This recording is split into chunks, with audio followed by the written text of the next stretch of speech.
Hello mes petites lumières, j'espère que vous allez bien. Aujourd'hui, j'ai envie de vous parler d'un truc que j'ai expérimenté moi-même aujourd'hui avec mon business et je me suis dit que ça pourrait être une clé pour vous que je vous partage mon expérience. En fait, tout simplement, je suis à J+4, 5 du lancement de mon tout premier programme Origine qui pour moi était un petit peu comme, l'officialisation de la construction, du début de mon business. Avec tout ça, il y a plein de choses, qui sont venues, en fait et ce que j'aime dire, c'est que quand on obtient des résultats durables, ce qui est intéressant derrière, c'est que même quand on a quelque chose qui revient nous embêter, on est capable de le traverser en conscience. En l'occurrence, moi, il y a plein de choses sur lesquelles j'ai fait, énormément de travail depuis que je me fais accompagner et aujourd'hui, la vie a fait que je me retrouve finalement avec 2 coachings, à payer et je me suis dit: «Mais waouh, comment est-ce que je m'en sors? Comment est-ce que je vais faire?» parce que c'est compliqué pour moi. C'est compliqué de m'en sortir, hem, avec tout ça et j'ai énormément, d'insécurités qui sont venues face à moi. J'ai eu beaucoup d'indécisions. Hem J'ai élaboré le scénario catastrophe. En fait, le problème de l'indécision et c'est vraiment une merde sans nom ce truc, c'est que on a tellement peur et on se pose tellement de questions. Enfin, moi j'ai envie d'appeler ça en fait le process drama queen. Je me suis mis en mode drama queen. Je n'arrivais absolument pas à avoir une issue positive à tout ça, ce qui est complètement débile et pourtant c'est un processus qu'on fait tous. Je me suis retrouvée à me demander, comment j'allais faire, comment j'allais m'en sortir et si, et comme j'avais pas actuellement tout l'argent pour payer ces coachings, heureusement, bah, du coup, ils sont sur plusieurs mensualités, mais je me suis dit: «Et si j'arrive pas à créer l'argent nécessaire pour pouvoir me payer ce coaching? Et si, bah, je signe et que du coup, je me retrouve juste dans la merde avec aucun oseille. Comment est-ce que je fais? Comment je m'en sors dans tout ça?» Je me suis posé énormément de questions. Je me suis dit: «Je peux compter que sur moi-même. Je peux plus me permettre de demander d'argent à mes parents. Je veux absolument pas retourner dans le salariat parce que ou même en intérim, il m'est arrivé trop d'histoires et j'en ai trop souffert et je sais aussi ce que ça implique si pour me payer tel coaching, je je me mets à travailler en intérim dans le salariat et cetera. Je me connais, je sais que je vais être triste parce que je ferai pas quelque chose qui me plaît. Je vais baisser en énergie. Je n'arriverai plus du coup à trouver le temps, bah, pour mes projets, être pleinement engagée dans les accompagnements que j'aurais payés. Je risque même de tomber malade puisque ça m'est déjà arrivé quand je suis complètement désalignée et donc finalement, bah, en fait, je me mettrais à gagner de l'argent et non pas en créer du coup, pour essayer de me payer quelque chose qui finalement ne fonctionnera pas puisque je ne serai pas pleinement engagée dedans. Forte de cette petite histoire, je me suis dit: «OK, je pense tout ça, comment est-ce que je peux faire?» Parce que finalement, bah, j'étais vraiment en train de me dire: «Et même si je trouvais un job et que je prenais un petit job en attendant, mais l'argent que je me ferais», parce que je me dis: «Bah, au pire, je fais ça un mois». Mais l'argent que je me ferais en un mois, il me permettrait même pas de vivre, plus de payer ça. C'était clairement une fausse solution et puis j'étais en train d'accumuler des peurs et des peurs et des peurs et des peurs par-dessus tout ça, pour au final commencer à me dire: «Bah, c'est foutu». Hem et à commencer à perdre foi du coup en mon business, alors que je sais ce qu'il vaut, je sais de quoi je suis capable et je pense que derrière tout ça, il y avait un truc qui se cachait aussi, c'est une certaine peur de réussir. Parce que du coup, c'est plus facile en fait de voir le scénario catastrophe, de le vivre, de le ressentir parce que je l'ai vécu, hein. J'ai senti une douleur, je me sentais, triste, je sentais le froid dans ma poitrine m'envahir. Heu, je ressentais toutes les émotions dégueulasses, la déception, le doute, la tristesse, hem, de la honte, de l'humiliation. Je ressentais toutes ces émotions dégueulasses. pour une situation que je n'ai jamais vécue et qui est totalement dans ma tête. Parce que, c'est-à-dire que, grosso modo, la grosse ligne droite que tirait mon cerveau, c'était, bah, du coup, en fait, tu vas te payer ce coaching. Parce que, bon, de vous à moi, je savais pertinemment que je ferais quand même ce coaching. Donc, comme quoi, là-haut, ça turbinait d'un côté dans le bon sens et de l'autre côté pas du tout. Et, et j'étais en train de m'enliser et de me dire, bah clairement, en fait, je vais finir avec des dettes. Limite, je vais finir à la rue mais je vais être dans la merde vraiment. Et dans une insécurité sans nom.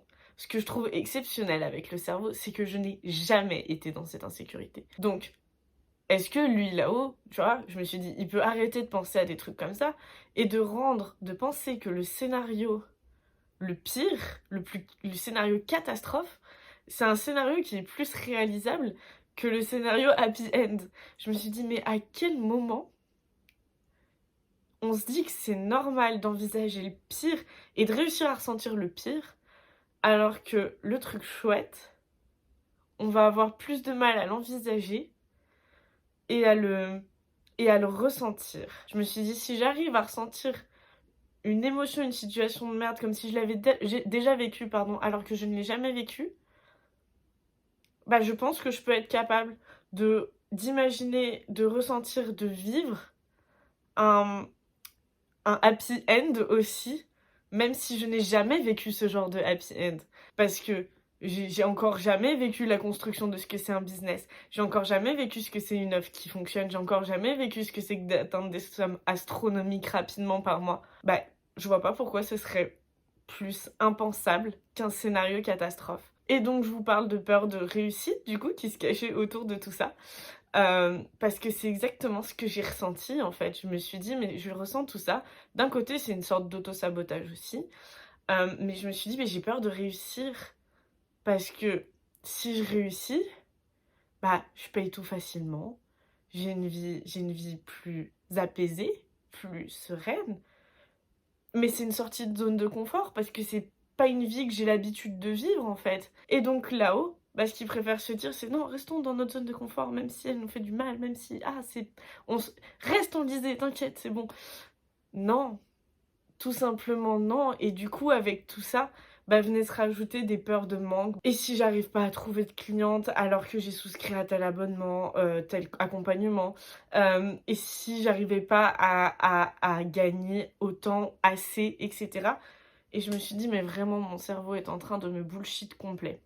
Ce qui est assez intéressant et qui fait que j'aime vous parler de résultats durables, c'est que même si on retraverse donc des étapes et des choses désagréables comme ce que j'ai vécu là, en fait, bah, on est capable de l'analyser exactement de la même manière que ce que je viens de faire. On est incapable de s'écouter, de comprendre, de vivre l'émotion, de l'accepter et d'analyser tout son schéma de pensée, d'où sont partis les trucs, qu'est-ce qui résonne, pourquoi ça fait ça, etc.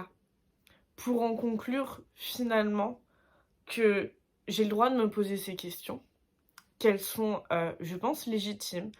Quand on construit son business, d'avoir peur, voilà. Moi, j'ai pas j'ai pas peur aujourd'hui de dire: «Bah, aujourd'hui, j'ai passé, ouais, je pense bien 3-4 heures à me poser des questions sur moi, sur est-ce que je devais investir finalement sur moi?» parce que c'était ça la vraie question de base. C'était: est-ce que je crois assez en moi et en mon business pour investir?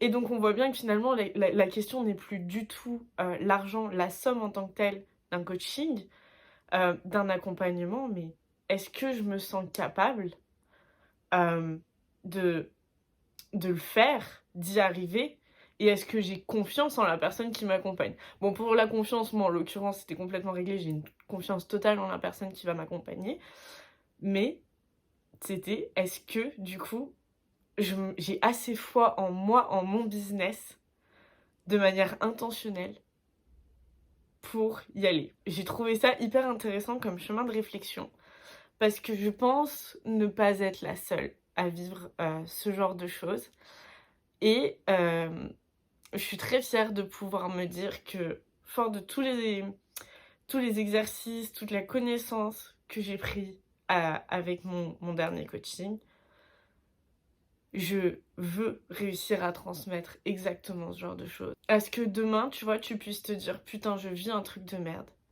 Mais Ludivine, elle m'a appris ça. Ludivine, elle m'a appris ça, et quand j'y reviens, bah, je peux le traverser. Je peux le traverser grâce à ce qu'elle m'a donné, aux clés de compréhension que j'ai avec elle.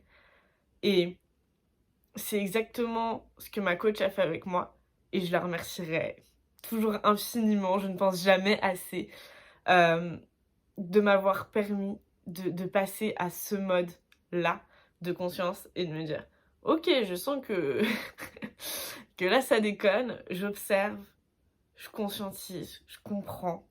Comment est-ce que je change?» Tout ça pour dire qu'en fait, finalement, c'était même plus une question de comment j'allais faire, mais plus une question de: j'ai foi en moi et je pense que je peux investir pour moi. Et OK, c'est risqué, mais ça fait partie de mon tempérament de faire des trucs un peu osés, des trucs un peu audacieux. Et je l'ai marqué hier. Qu'est-ce que je veux devenir dans ces 3 prochains mois? Je veux devenir une femme audacieuse. Et je pense que hier soir, en faisant mes exercices qui me préparaient à ce futur coaching, j'avais déjà toutes les réponses en moi.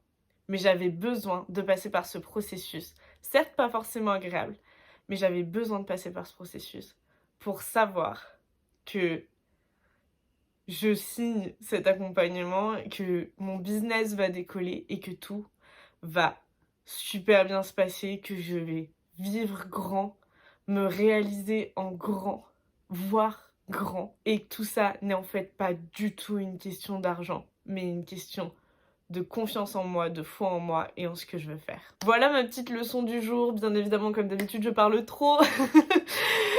Donc c'est un petit peu plus long que prévu, mais c'est quelque chose que je voulais vous transmettre avec le cœur. Parce que je pense ne pas être la seule à vivre ça. Si je le suis, c'est pas grave. Mais du moins, je voulais vous partager cette expérience qui est la mienne. Je vous fais tout plein de bisous et vraiment, mais croyez en vous et posez-vous les bonnes questions avant de vous faire accompagner. La bonne question, c'est jamais le prix. La bonne question, c'est vous. Où est-ce que vous mettez votre confiance? Comment est-ce que vous vous sentez? Et aussi, est-ce que vous avez confiance en la personne qui va vous accompagner? Voilà, je vous fais tout plein de bisous et je vous souhaite une très belle journée. Libérez la lumière qui est en vous. Ciao!